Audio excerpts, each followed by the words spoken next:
কাজ করিনি, সব করেছি, শুধু রুজিটা হালাল করিনি।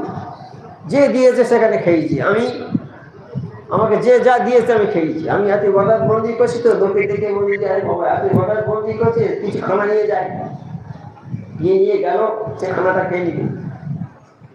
এই ইবাদত সারা জীবন ধরে যদি এরকম ইবাদত করে, ইবাদত একটা কবুল হবে না আল্লাহর দরবারে যদি রুজিটা হালাল না হয়।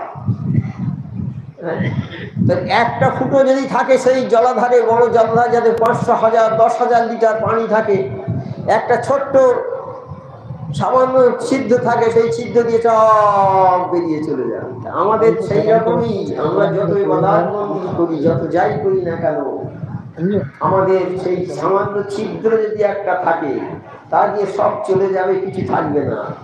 থাকতে পারে কি? বাস্তব উদাহরণ এটা থাকতে পারে। তা আমার মোর্শেদ সুফি আজম কাসেম তা কি বললেন? 4টে স্কিম দিয়ে গেছেন: 5 ওয়াক্ত নামাজ, 5 ওয়াক্ত ওজিফা, হালাল রুজি, সাধ্য মতো পরেশগারি। 5 ওয়াক্ত নামাজ তোমার পড়তে হবে, 5 ওয়াক্ত ওজিফাটা পড়তে হবে, আর হালাল রুজি খেতে হবে, আর সাধ্য মতো পরেশগারি।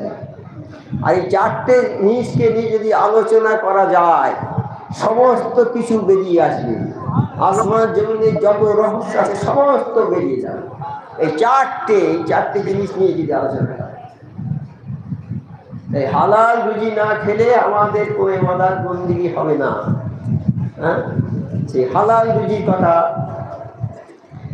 এখানে সেই রোজাটা এসেছে, যে রোজা আমরা করছি। রোজার প্রথম দিনে হচ্ছে আল্লাহর রহমত, দ্বিতীয় দিনে হচ্ছে আল্লাহ ক্ষমা করে দেবে, আর শেষ দিনে দোজখ থেকে মুক্তি দেবে। তাহলে রমজানটা এসেছে কি নিয়ে? মস্ত বড় তওবা নিয়ে, মস্ত বড় পয়গাম নিয়ে আমাদের দরবারে হাজির হয়েছে। আমাদের যাদের নসিব বুলন, আমরা তারাই একমাত্র রোজা করবে।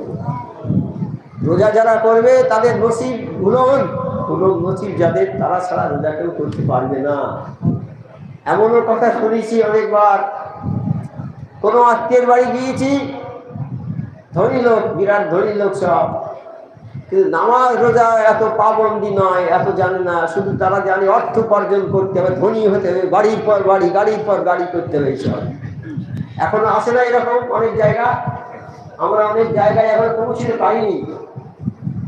তা সেখানে গিয়েছি, খাওয়ার অ্যারেঞ্জমেন্ট করেছি। বলে ভাই আমি তো রোজা রাখছি, খাবো না। বলে কিসের রোজা? বলে রমজান মাসের রোজা জানো না? বলে হ্যাঁ শুনেছি রমজান মাসের রোজা। তো তোমরা করো না? তো আমাদের ঘরে ভাত আছে, রোজা করবো, শুকিয়ে